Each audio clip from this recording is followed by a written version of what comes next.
Depuis longtemps, je voulais faire de l'humanitaire. Bon, de base, on avait prévu de le faire ensemble avec mon amie Zoé, mais elle est partie au Canada pour son boulot et elle a presque jamais de vacances. Et moi, l'année prochaine, je commence mon externat de médecine. Donc niveau vacances, on m'a très vite découragée. C'était donc cet été ou dans très très longtemps. Par chance, mon copain est sénégalais et ça faisait 5 ans qu'il n'avait pas vu sa famille. Vous le voyez venir ? Ni une ni deux, nous voici dans un avion, direction Dakar. Je fais une petite pause dans le récit pour vous expliquer 2-3 détails. On est parti environ 3 semaines, dont 2 d'humanitaire et 1 de tourisme. 3 semaines, c'est court pour faire tout ça, mais à résumer en vidéo, c'est plutôt long. C'est pour ça que j'ai décidé de séparer ce voyage en 2 vidéos. Celle-ci sera entièrement consacrée à la mission humanitaire, avec bien sûr des conseils pratiques, et l'autre sera beaucoup plus tournée vers le tourisme. Bon, tant qu'on y est, autant faire le point culture et donner des conseils pratiques tout de suite. Si ça vous intéresse pas, je vous affiche le timecode pour aller directement à la suite de notre aventure. Donc le Sénégal, c'est là, sur la côte ouest de l'Afrique. Son positionnement géographique lui confère un accès à l'océan Atlantique. La langue officielle, c'est le français, mais la langue la plus parlée, c'est le Wolof. Il y en a beaucoup d'autres comme le Peul, le Sérère, le Mandingue, le Soninké, le Diola, mais je vous avoue, je connais pas tout. D'après mon copain, le nom du Sénégal vient d'une déformation de l'expression wolof Sonougal qui signifie notre pirogue. Elle aurait été faite par les colons français pour dire leur pirogue. Bon, c'est court comme point culture, mais je vais pas non plus vous réciter Wikipédia. Donc, on passe au conseil pratique. Au Sénégal, il y a 2 saisons. L'hivernage, ou la saison des pluies, comme vous préférez, de fin juin à début octobre, et la saison sèche, d'octobre à juin. Le meilleur moment pour partir, je dirais que c'est entre décembre et février. C'est une zone endémique du paludisme, donc on peut vous prescrire un antipaludique. Moi, je le prenais tous les soirs pendant le dîner. Il faut essayer de dormir sous une moustiquaire et investir dans de l'anti-moustique. J'ai pas eu énormément de problèmes avec ça, mais je suis partie en juin, donc il pleuvait pas encore beaucoup, c'est sûrement pour ça. Pour ce qui est de la crème solaire, personnellement j'en ai pas eu trop besoin non plus, mais quand je vois comment certains bénévoles ont cramé, je me dis que c'est peut-être une bonne idée d'en prendre. Concernant les vaccinations, l'Institut Pasteur en conseille plein.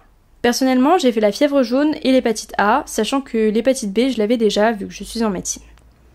Après, j'ai pas eu particulièrement de soucis à ce niveau-là pendant mon voyage, donc je peux pas trop vous dire. La négociation, c'est un peu un sport national au Sénégal. Il faut négocier partout, tout le temps.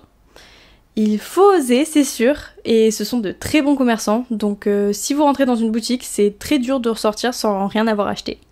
Mais si vous ne négociez pas, vous risquez de voir votre budget exploser, donc vous êtes un peu obligé de vous prêter au jeu de toute façon. Je crois que c'est tout. Si vous avez d'autres questions, n'hésitez pas à me les poser en commentaire en tout cas.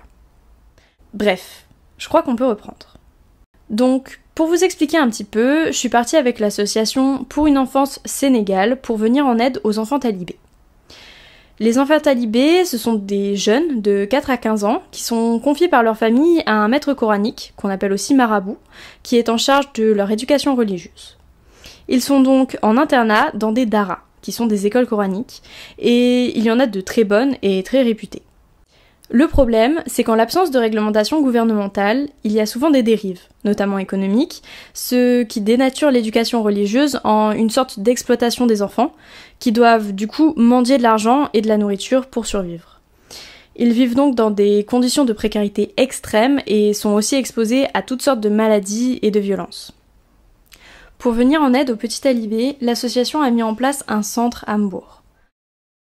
On y trouve une infirmerie dirigée par Amara, qui est infirmier, où on dispense plus de 250 soins chaque semaine. Certaines images pourraient choquer les plus sensibles d'entre vous, donc je vous mets le timecode si vous voulez sauter cette partie de la vidéo. C'était principalement à ce poste que j'étais, et il y avait des blessures qui faisaient vraiment peine à voir, surtout pour des enfants si jeunes. Le pire, je crois, c'est la gale. C'est extrêmement contagieux, les enfants l'ont pendant des mois, et les démangeaisons que ça cause les rendent fous, voire totalement dépressifs. C'était compliqué mentalement, mais je me suis rendu compte que j'ai choisi les bonnes études, vu que c'est là où je me sentais le plus à ma place. Ensuite, il y a les douches qui sont gérées par Nogoy, où se lavent entre 25 et 35 enfants chaque jour. On leur donne aussi, dans la limite du possible, de nouveaux vêtements. Toujours concernant l'hygiène, pendant que j'étais là, il y avait un projet hygiène dentaire pour sensibiliser les enfants au brossage des dents. On allait directement dans les daras pour ça. Tous les matins, avec l'aide de Maguette, on distribue aussi des petits déjeuners. Je ne saurais pas vous dire précisément, mais sûrement plus de 400 chaque semaine. C'est soit du riz au lait, soit un bout de pain avec du chocopain et une tisane. Minimum une fois par mois, il y a aussi un gros repas où beaucoup d'enfants viennent. Logistiquement, c'est compliqué à gérer, mais voir les enfants sourire, ça nous fait oublier tous ces problèmes. Les 2 semaines où j'y étais, on a eu un repas chaque semaine. L'un d'entre eux avait été offert par une ancienne bénévole, donc merci beaucoup à elle. Il y a aussi une salle de sieste et de psychomotricité, où j'ai pu aller une fois et découvrir ce domaine que je ne connaissais absolument pas. C'est un peu l'endroit calme du centre, et les enfants sont beaucoup trop mignons. Je n'y suis jamais allée, mais je sais qu'il y a aussi une classe d'alphabétisation où plus de 60 élèves sont scolarisés. Omar, l'enseignant, leur apprend les bases en français et en mathématiques. L'une des parties les plus sympas, c'est lorsqu'on peut jouer avec les enfants. Ça fait vraiment plaisir de les voir s'épanouir comme ça et oublier un peu leurs soucis. Je crois que c'est le moment de conclure. Dès les premiers jours au Sénégal et au centre, je crois qu'il y a 2 choses qui m'ont vraiment marquée. La gentillesse, l'hospitalité des Sénégalais, qui sont vraiment adorables, et aussi, malheureusement, la pauvreté et les conditions de vie déplorables de certaines parties de la population. On peut en avoir entendu parler, on peut avoir vu des films et des reportages dessus, mais le voir en vrai, ça fait quand même autre chose. C'est vraiment plus impactant. Et il y a pas mal d'inégalités aussi, ce qui fait que si on n'est que du côté touristique du Sénégal, on ne se rendra pas forcément compte de tout ça. Ce que je trouve le plus inspirant ici, c'est que malgré cette vie beaucoup moins confortable qu'en Europe, les gens ont l'air plus heureux, plus sereins et plus bienveillants aussi. Ils ont l'air de profiter de la vie sans avoir les problèmes futiles et superficiels qu'on peut avoir en Europe. Je ne sais pas si c'est qu'une impression, mais je trouve qu'il y a une sorte de retour aux sources qui fait vraiment du bien. C'est très reposant mentalement. Et c'était vraiment une expérience super enrichissante. Donc je conseille à tous ceux qui ont envie de partir en mission humanitaire de le faire. J'espère avoir pu vous donner envie de partir au Sénégal et que cette vidéo vous a plu.